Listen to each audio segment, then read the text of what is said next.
মানুষের লাল ঝান্ডা দেখে দিদি ভয় পেলেন, দুদিনের মধ্যে ছুটে চলে গেলেন, মোদি ভাই বাঁচাও আমাকে, চাচা আপনজান বাঁচা।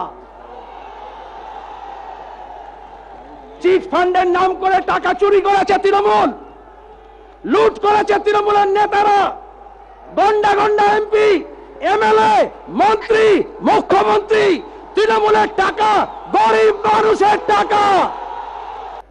আর তৃণমূল কংগ্রেস পরিবর্তনের নাম করে কিছু দালালদের সামনে রেখে গরিব মানুষকে ধোঁকা দিয়ে সেই টাকা লুট করেছে।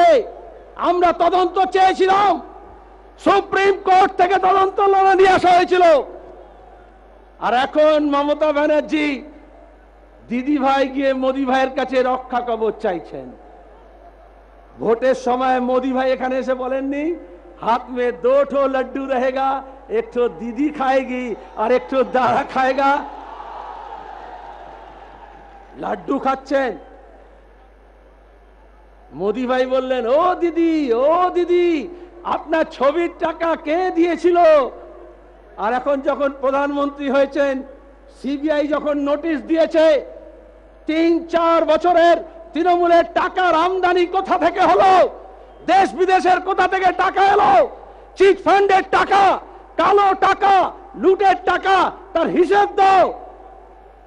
দিদি ভাই চলে গেলেন মোদি ভাইয়ের কাছে।